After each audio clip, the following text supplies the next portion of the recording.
கௌதம் மதுவுக்கு சாப்பாடு பரிமாறுறத சகுந்தலாவும் அபிஷேக்கும் பாக்குறாங்க. பொண்டாட்டி மேல எவ்வளோ கரிசனம்னு அபிஷேக் சொல்ல, இங்க என்னடா நடக்குதுன்னு சகுந்தலா கேக்குறாங்க. எல்லாம் கொஞ்ச நாளைக்குதாம்மா. மதுவோட வாழ்க்கையில எதிர்பாராத விதமா ஒரு பெரிய பிரச்சனை வரப்போகுது. அவ சந்தோஷமே அழிய போகுதுன்னு அபிஷேக் சொல்ல, என்ன பண்ண போறேன்னு சகுந்தலா கேக்குறாங்க.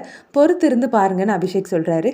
மது டைரி எழுதுறாங்க. அதை பார்த்த கௌதம், அப்படி என்னதான் எழுதுவீங்கன்னு கேட்க, இதுல என் மனசுல தோன்றது எல்லாத்தையுமே எழுதுவேன். இந்த டைரியும் என்னோட மனசும் ஒண்ணுதான் சொல்ல, அப்ப எனக்கு இதை படிக்கணுங்கிற ஆர்வம் அதிகமாயிட்டே இருக்குதுன்னு கௌதம் சிரிக்கிறாரு.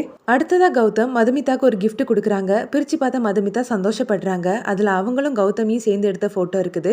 ரொம்ப தேங்க்ஸ்ங்கன்னு சொல்லி அதை எங்க வைக்கலாம்னு சொல்லி பாக்குறாங்க. மதுமிதா ஒரு இடத்த சூஸ் பண்ணி இது ஓகேவான்னு கேட்க, சூப்பரா இருக்குதுன்னு கௌதமும் சொல்றாரு. அப்புறமா கௌதம் மதுமிதா கிட்ட, நாளைக்கு நீங்க என் கூட ஆபீஸ்க்கு வந்து அங்க இருக்கக்கூடிய எம்ப்ளாயிஸ் எல்லாருக்கும் ஸ்கில் டெவலப்மெண்ட் ட்ரைனிங் கொடுக்கணும்னு கேட்க, இல்லங்க என்னால முடியாதுன்னு மதுமிதா மறுக்கிறாங்க. உடனே சொல்ல வேண்டாம், கொஞ்சம் டைம் எடுத்து யோசிங்கன்னு கௌதம் சொல்ல, மதுமிதாவும் யோசிக்கிறாங்க. அப்புறமா நான் வரேன்னு சொல்லி ஒத்துக்கிறாங்க. மதுமிதா சம்மதம் சொன்னதை கேட்ட அபிஷேக், நீ வசமா என்கிட்ட சிக்கிக்கிட்டேன்னு மனசுக்குள்ள நினைக்கிறாரு. ஆஃபீஸ்க்கு வந்த கௌதம் சந்தோஷ் கிட்ட, ரூம் ரெடி பண்ணிட்டியா, ஏசி ஆன் பண்ணியா, மார்க்கர் போர்டு எல்லாமே ரெடியா இருக்குதான்னு ஒவ்வொரு கேள்வியா கேட்கிறாரு. என்னாச்சு நண்பா உனக்குன்னு சந்தோஷ் கேட்க, அந்த நேரம் மது உள்ள வராங்க. மதுவை பார்த்ததும் கௌதம் சிரிச்சுக்கிட்டே பொக்கே எடுத்து கொடுத்து வெல்கம் பண்றாரு. இதை பார்த்த சந்தோஷ், இவ்வளோ நேரமா எல்லாத்தையும் ரெடி பண்ணிட்டியான்னு என்னை எவ்வளோ பாடுபடுத்தின, ஆனா எனக்கே தெரியாம இதை நீ எப்ப ரெடி பண்ணன்னு கேட்டு சிரிக்கிறாரு. மதுமிதாவை ட்ரைனிங் நடக்கிற இடத்துக்கு கௌதம் கூட்டிட்டு போறாரு. அப்புறமா அங்க இருக்கக்கூடிய எல்லார்கிட்டையும், இவங்க தான் மிஸ்ஸஸ் மதுமிதா கௌதம்னு சொல்லி இன்ட்ரடியூஸ் பண்றாரு. சரி, இனிமேல் நீங்க கிளாஸ் எடுங்கன்னு சொல்லிட்டு எல்லாரும் அங்க இருந்து கிளம்பி போறாங்க. மதுமிதா கிளாஸ் எடுக்க ஸ்டார்ட் பண்ணதும் கௌதம் டோரை ஓபன் பண்ணிட்டு பாக்குறாரு.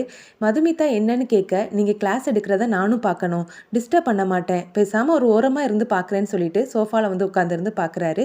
கௌதம் மதுமிதாவை வச்ச கண்ணு வாங்காம பார்த்து ரசிக்கிறாரு. இதை கவனிச்ச மதுமிதா, கௌதம் ப்ளீஸ் கிளாஸ் எடுத்து முடிகிறது வரைக்கும் நீங்க கொஞ்சம் வெளியே இருங்கன்னு சொல்லி அனுப்பி வைக்கிறாங்க. சரின்னு சொல்லிட்டு கௌதம் அங்க இருந்து கிளம்பி போறாரு. அடுத்ததா அபிஷேக் கிரணை உள்ள அனுப்பி வைக்கிறாரு. அவங்கள பார்த்த மதுமிதா ஷாக் ஆகுறாங்க.